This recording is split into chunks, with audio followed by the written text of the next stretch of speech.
Thank you, sir. Thank you. We'll walk through. Hey. You want me to sit down? Yeah, go ahead.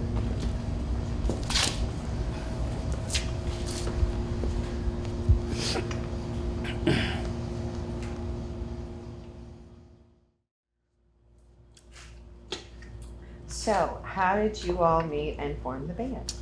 So we met I knew John from high school, hung out with him a couple times, and both into like Pennywise and NoFX and like pop punk and when I'm junior high and stuff.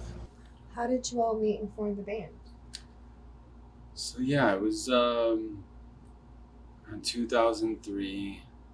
I was still in high school, and I got invited out to this house and out in the country and to play some music with Jesse, and it was just that I wasn't even that good of a musician, but I was like playing something on the roads, and Jesse liked it, and I cannot have been that good, but he was like, you're one of us, like you get it, you're into weird shit, and you should be in the band. How did you all meet and form the band? So, I met Jesse first. I was working on a separate musical project, and I went into Daddy-O's Music, which was a local music store, and he was in there, and I just said, do you know anyone who plays piano? And he was like, I play piano.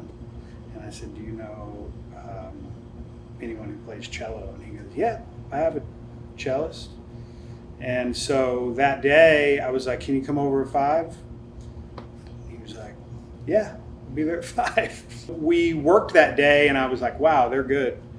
And then he invited me to his house, and I heard what he was working on, and I was like, whoa, this is really good. At the same time, I had started forming this kind of piano rock. It was not piano rock. It was instrumental, long ballads, and with 2 other high school mates, Jenny and Colby, and we had been working on this big piece of music. So we had this like trio that we would just work on every day. Josh, I met at Daddy-O's, where I used to teach guitar, and he was just so. It's still the same thing with Josh. I'm like, I just want to be around this guy. He's just like just one of the loveliest human beings. And he was like, what are you doing? I was like, I'm doing this thing, and I was like, just join the band, And so he joined the band. It was 4 of us, and then John was, this other guy that could play Rhodes and all this. So he's, we formed this thing. There was another, one of the great musical geniuses that I've ever known is his name Eric Heiner, and he joined the band. So it was 6 of us, and we started this band called Kunik. It was mainly instrumental. We were just so dedicated to music at that time, and in a way that was so pure and natural that it's one of those things that it's almost hard to get back to that. No money is involved, almost no egos. It was really a pure time. Yep. Check. Yep. Hello. I like it. Okay, we're rolling. And for these, you're actually looking down the barrel. Wow, straight in. Straight in, like all the way in. All right. I mean? Yeah. When did you join the band? I joined the band, I think around 2014 or 15. It was like right around the Rituals album. Yeah, so 2014, because it was before the album. So yeah, summer of 2014. I met the band through our mutual friend Alex Pasco, who was touring with them as front of house and tour manager. And I became Alex's get out of jail card for a number of bands he was touring with when either funds were tight or hotels tonight was not an option. My studio is in downtown Austin, and I became a very, very handy resting place for a lot of bands coming through town on tour. So I put the band up. I got a sort of emergency text from Alex going, "Hey, we're playing at the Parish tonight. We don't have enough rooms. Can you put some people up?" And this is, probably the 10th time that had happened, because Alex was touring with a lot of different bands. And I said, "Of course, can't wait to see you, can't wait to see the show." And that was my introduction to Other Lives. When did Kim get involved? Kim got involved. Yeah, so Jesse and Kim met in 2016, I think, in Germany, and they fell in love, fast. They were just like love at first sight.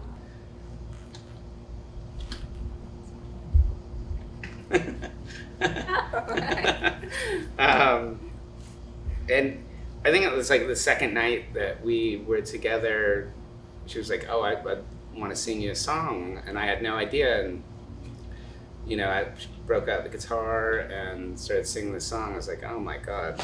It was just natural for her to come in, and then for the next couple records, we started writing heavily together with her writing a lot of lyrics, arrangement ideas, and we became really just a songwriting team.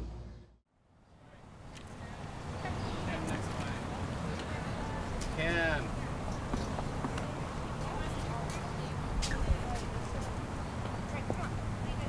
Antique Mall.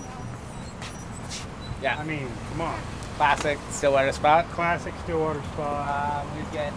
Records for 50 cents sometimes. Remember? Do you remember? What's his name? He would. Who? Remember the guy that would come over and he'd have like bins of records? Ruby. Yeah. Yeah. So like. Parlays. We ended up. Totally. We'd end up like having. Like at one point we had like 300 records because Ruby would come over and he's like, "What are you?" And it was a lot of Christmas records. I feel like that's. So, it seemed like every record that we've ever made has been based on a location, and it's been an immersive process. Yeah, well, I think there were multiple reasons why we came back to Stillwater, where I was born and raised. After every Other Lives record, we go on tour, we come back and we start making another record, wherever we're at, and we always end up building a new studio wherever we're living. I think we kind of after the pandemic. We had tried moving to Europe, but what the hell do you do when everything's closed down? So we just thought it was an interesting thing to come back to our hometown, and it's where we started 24 years ago in some ways, or 22 years. This time we were going to have to start from scratch and build a studio like we always do, but the university here in Stillwater had just built this studio. And they basically offered it to us, which was very kind. We had the keys to, so we just figured, hey, we'll record in Stillwater. And, we ended up recording a bit there and a lot in the Sherrar historical building, which was such a beautiful place to record. And we're so thankful to have access to that space. It's this old church. It's like the first church in Stillwater. The Sherrar it's a place that it's been on my mind for a long time. I had only been there once. I was there with my grandmother when I was 12, and we saw. I remember it was like the late Beethoven quartets. I think the Sherrar is is a big, open, beautiful space with natural reverb, and these guys love reverb. So anytime it's cranked all the way up, and I'm always like, oh man, like, let's pull it down. But I think a natural space like that feels, beautiful. Like I said, before, we are, I think we really respond to the spaces where we record, like the A-Frame in Portland, or the original studio here. But the Sherrar becomes an instrument in a way for us to record in.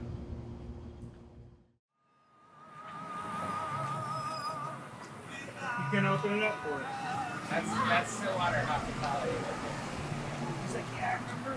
Let's make one. Yeah, we will. So yeah. Yeah, I remember when this place opened up. This place opened up right in the middle of making Tamer Animals. Mm-hmm. So remember that when we had it was cool to You have. had to. It was cool John we had built a a place wall. to eat with greasy burgers and breakfast right next door, but there was all this noise now.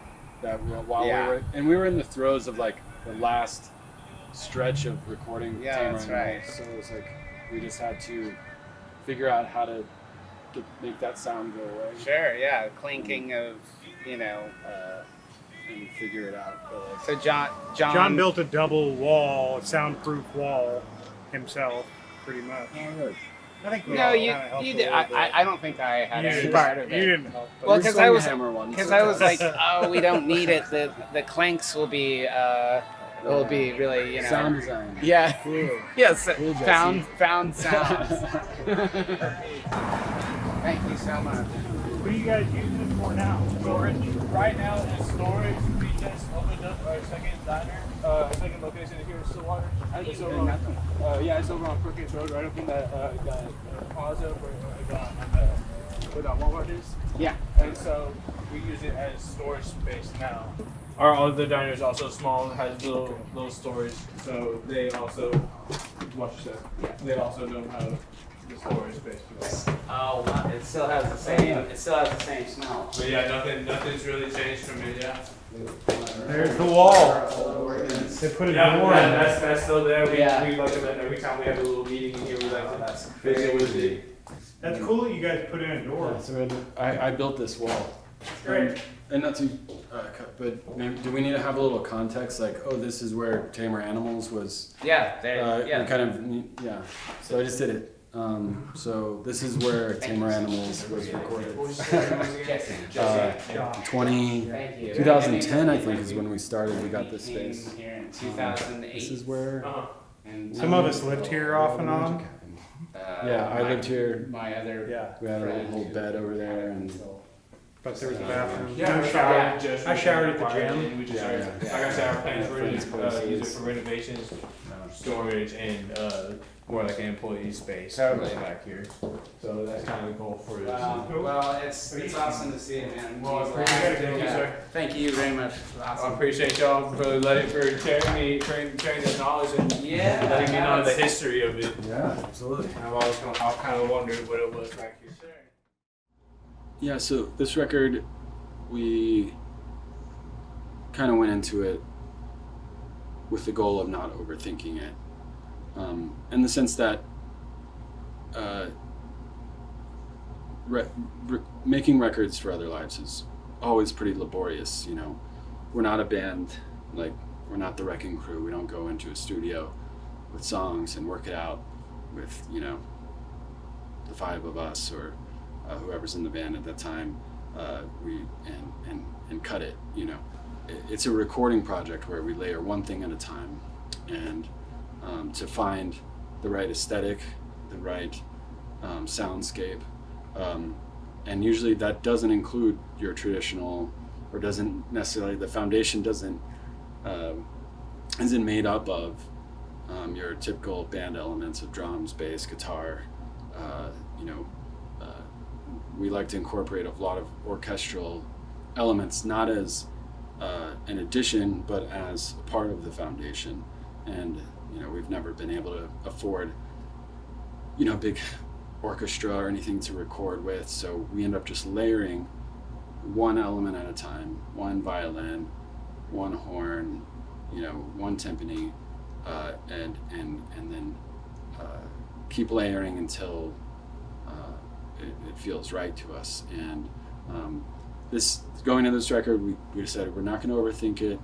We're not going to try to do something new. We're going to do whatever's natural. Something that we've always been striving for is, the more primal elements, drums, guitar, you keep that stuff simple, that's kind of the heartbeat of things. But then it gives way to a certain decadence of arrangement that you can really dance around those kind of, and so that simplicity of keeping that really basic and raw and being able to have this, these two worlds existing at the same time, that's always kind of been, a goal that we're after. If two things are too sparkly and too perfect, it gets a little Disneyland, but we're that idea of keeping that simplicity and then arrangement, kind of classical mind on top of it, those two worlds balancing. Are we rolling? Mm-hmm. So yeah, this is Greenwood Studios, and we moved here. It's now been 3 years ago, but we were I was in need of a studio, and I met Dr. Perry. He's somewhere in here, and we'll meet him in a sec. But offered me an artist residency here at Oklahoma State University, and so I got to really demo out a lot of, like 50 tunes. It was wonderful to, kind of workshop. And then, once we recorded the record at the Schrar, which you'll see a lot of later, we came back in and did all of our timpanis and vibraphone and harmonium, a lot of kind of exterior strange things. So it's really wonderful to have these kind of two. This is a very proper studio, but us recording in the church was kind of a very opposite kind of thing. So it's great to be back here, and so but yeah, come and maybe you can meet Dr. Perry, or I don't know how you want to do this. But, I'll bring it in. Yeah. Dr. Perry, you're on camera. Oh, So never mind. this is Dr. Perry. Hey, Mitchell. They helped us. You facilitated artist residency here, and Yeah, I might have played castanets on something. but you probably fucked it up. I think I remember editing that out. But yeah, so we were just talking about the studio and what a pleasure it's been, and how much having you. Yeah, it was great. Anytime. Yeah, Oklahoma State.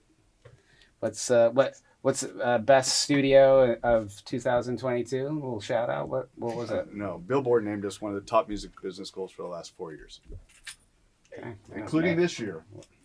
Maybe our last. Not a lot of competition. No. Actually, there is a lot of competition. So, But yeah. anyways. I would say some of the inspirations that are on this record that weren't as noticeable on previous records, where you can hear our influences like Steve Reich and Philip Glass and Ennio Morricone, that were a little more experimental, a little more contemporary aesthetics. We were more inspired by more melodic based composers, like Aaron Copland. You can kind of hear on this record a little bit, who happens to not be my favorite composer if I'm gonna be honest, but I really liked how that influence came about.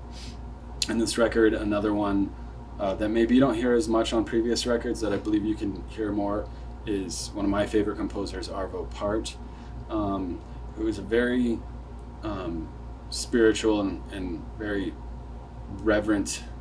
I would say, like, when you listen to his music, it's a very reverent music, and that really played into heavily the place we recorded most of the record, which was an old church. So I mixed the record in at my studio in Los Angeles, and in a lot of ways the record has kind of quintessential Other Lives touchstones. I mean, it still sounds very much like an Other Lives record, but it is a little bit different in terms of the way it was shaped, partially because of how it was recorded, but it's the first Other Lives record that I've mixed, and I think there's probably a little bit of a different kind of sonic shape to the album as a result. A big part of that is just mixing on a console. I'm big on working with analog gear and kind of mixing by hand. I came up working with analog gear and being like very tactile with a mix. A mix to me is like a very creative, expressive, artistic approach. It's sort of like sculpting. And I think that just taking all of the tracks that were recorded in various places and kind of going through this final filter through me, I think there is a little bit of a different sound character on this record. A huge thing for me on this record is creating space for Jesse's vocal, because the arrangement, the music is always so huge with Other Lives. There's strings, woodwinds, brass, guitars, acoustic guitars, piano, organ, drums, percussion, and a crazy amount of reverb as usual, which we all love. It's a lot of tracks, and these are huge arrangements, and it was important to me to make sure that Jesse's voice was really clear on this. I love Jesse's lyrics and melodies, and with something this large, it's easy for that to kind of get swallowed, and I just think it was really important to bring maybe a little different sort of top-end clarity and shape to the mix, to let Jesse kind of ride on top of these huge arrangements. Something we talked about a lot of, we felt like, this was a good time to really kind of lift the veil, if you will. Naming it Volume 5, what I really want to do is have a Volume 6, 7, and 8, and release about 3 or 4 records in a very timely manner, because I think we've been overly cautious. A record every 5 years, Jesus. I do think that there is kind of a new phase with Other Lives that's emerging.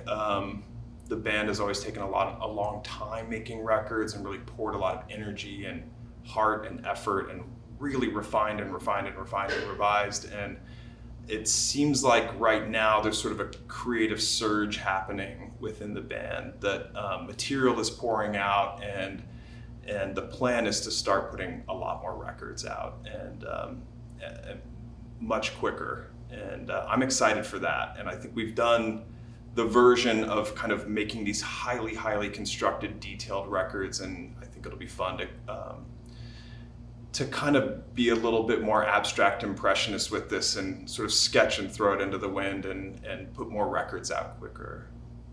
I feel like we have beautiful instrumentals. There are some good songs too that we need to still hash out. A lot of good ideas. So that's exciting to me. I mean, being able to work on music and record and have chemistry with these guys is a true gift. Nighttime version 4, what's it going to take?